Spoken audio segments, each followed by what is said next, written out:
Love జిహాద్ బారిన పడ్డ వాళ్ళకి మీరేమన్నా మెసేజ్ ఇవ్వాలనుకుంటున్నారా? అంటే అమ్మాయిని ఎలా రక్షించుకోవాలి, లేకపోతే అబ్బాయిల గురించి మీరు ఇందాక చెప్పిండ్రు.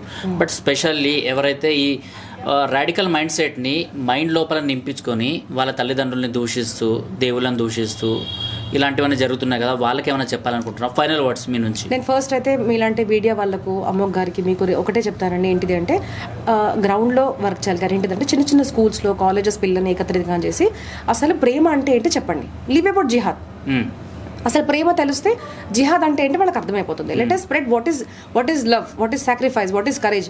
ప్రేమ అంటే మిమ్మల్ని 21 సంవత్సరాలు పెంచిన తల్లిదండ్రుల ప్రేమ. ఒక అబ్బాయిని అమ్మాయిని ప్రేమించడమే ప్రేమ కాదు అన్నది వాళ్ళకి ప్రేమ అన్న స్వరూపాన్ని వాళ్ళకి నేర్పించాలన్నమాట.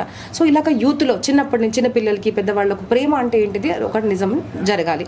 సెకండ్ థింగ్ ఏంటిది, నేను పేరెంట్స్ ఏం చెప్తాను, జరిగిన తర్వాత అది పొలిటికలా కాదా ఏంటిది, ఆ డిప్రెషన్లోకి వెళ్ళి బయట వచ్చేయడం కన్నా బెటర్ చిన్నప్పటి నుంచి why not at least attend this sessions అని ఒక్కసారి మాలాంటి వాళ్ళని వీలాంటి వాళ్ళని పిలిచి సెషన్స్ అసలు మీరు క్వశ్చన్ వేయండి. ఇలా జరిగితే ఏం చేయాలి, ఇలా ఎలా తెలుసుకోవాలి, అది నిజం జరుగుతుందా, పొలిటికల్ ఎజెండానా?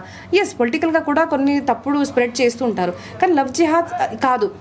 సరే, ఇప్పుడు లవ్ జిహాద్ మీరు పొలిటికల్ ఎజెండా అనుకోండి, కానీ నిజంగా జరిగిపోయిన తర్వాత బాధపడడం బెటరా, లేదంటే prevention is better than cure? Surely prevention is better than cure. మన అమ్మాయిలు ప్రొటెక్టెడ్గా ఉండాలి కాబట్టి మనం యోగా, కరాటే ఇవన్నీ నేర్పిస్తుంటాం కదండి, కరసామ ఇవన్నీ నేర్పిస్తాము. సో ఇలాగా మెంటల్లీ కూడా వాళ్ళ కొన్ని థింగ్స్ నేర్పించాలి. ఒక పార్ట్నర్ని చూస్ చేసేటప్పుడు ఎలాంటి క్వాలిటీస్ వాళ్ళలో ఉండాలి, ఎందుకు మతము కులం మనం ఎందుకు చూస్తున్నాం మనము, what should be the qualities అని చిన్నప్పటి నుంచి వాళ్ళకు ఇట్లాంటి వర్క్ షాప్స్ అనేవి జరగాలండి, వాళ్ళకి తెలియాలి. దాంట్లో యాక్టివ్గా పిల్లల్ని పేరెంట్స్ తీసుకురావాలి అండ్ ఇట్లాంటి వర్క్ షాప్స్ అనేవి జరగాలి అని నేను కోరుకుంటున్నాను అండి ఖచ్చితంగా. So let us prevent things before they happen and before you cry.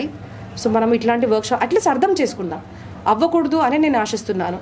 And last ఒక మాట చెప్పాలి అంటే, మీరు అన్నారు మీలాంటి వాళ్ళకి ఎవరు లేరు అనేసి. లేదండి, ఎప్పుడు కూడా పాండవులు అంటే ధర్మంగా పనిచేసే వాళ్ళు తక్కువ మంది ఉంటారు, కానీ వాళ్ళని రక్షించే శక్తి మాత్రం ధర్మం అనేది ఉంటుంది.